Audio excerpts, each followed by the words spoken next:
High guys, welcome back to mommy's ঘরোয়া রান্না channel. বন্ধুরা, ঋতুর নিয়মে গরমকাল আসবেই, আর আমাদেরও কিন্তু বেশি বেশি তেষ্টাও পাবে। আর ঠিক তখনই আমাদের মনটা ছটফট করে কিছু ঠান্ডা ঠান্ডা রিফ্রেশিং ড্রিঙ্কের জন্য, কি তাই না? তাই আজ আমি এসেছি ঠান্ডা ঠান্ডা আম পানার শরবতের রেসিপি নিয়ে। তাহলে চলো দেরি না করে রেসিপিটি শুরু করা যাক। ভিডিওটি ভালো লাগলে অবশ্যই শেয়ার করে দিও। এখানে আমি 4টে আম নিয়েছি, আর আমগুলোকে আমি আগে থেকেই খুব ভালোভাবে ধুয়ে পরিষ্কার করে নিয়েছি।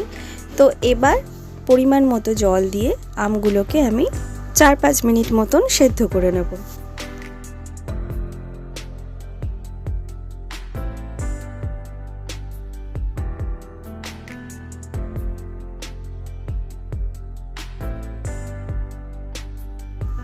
আমগুলোকে ঘড়ি ধরে ঠিক 5 মিনিট মতন ফোটালেই দেখবে সেদ্ধ হয়ে এসেছে।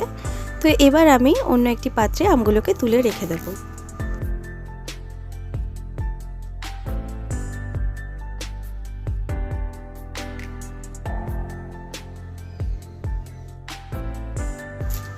ঠান্ডা হয়ে এলে আমি আমের গা থেকে খোসাগুলো ছাড়িয়ে নিয়ে আমের পাল্পটা বের করে নেব।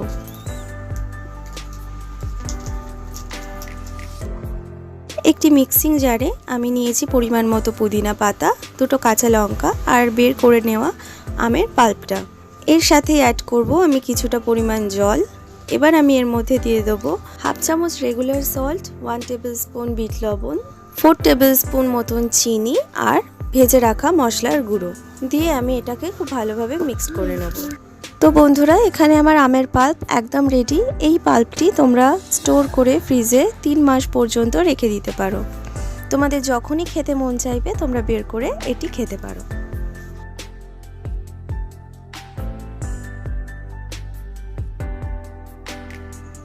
এখন আমি এটা সার্ভ করে নেব। গ্লাসের মধ্যে দিয়ে দিলাম 2টো আইস কিউব। তোমরা যে যেমন ঠান্ডা পছন্দ করো সেরকম আইস কিউব অ্যাড করে নিও। দিয়ে দেব এবার গ্লাসের হাফ পজিশন মতন রেডি হওয়া আম পানা, আর বাকিটা আমি অ্যাড করব এখানে জল।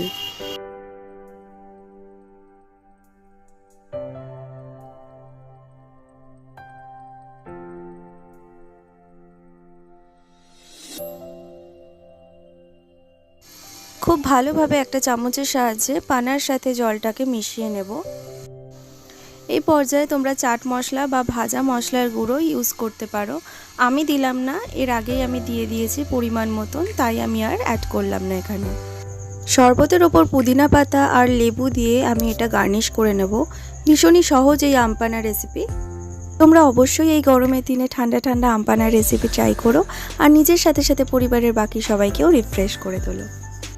ভিডিওটি ভালো লেগে থাকলে লাইক, শেয়ার, কমেন্ট করতে ভুলো না, আর চ্যানেলটি সাবস্ক্রাইব করে তাড়াতাড়ি আমার বন্ধু হয়ে যেও, যাতে এরকম সহজ সহজ রেসিপি আমি তোমাদের আরও বেশি বেশি করে উপহার দিতে পারি।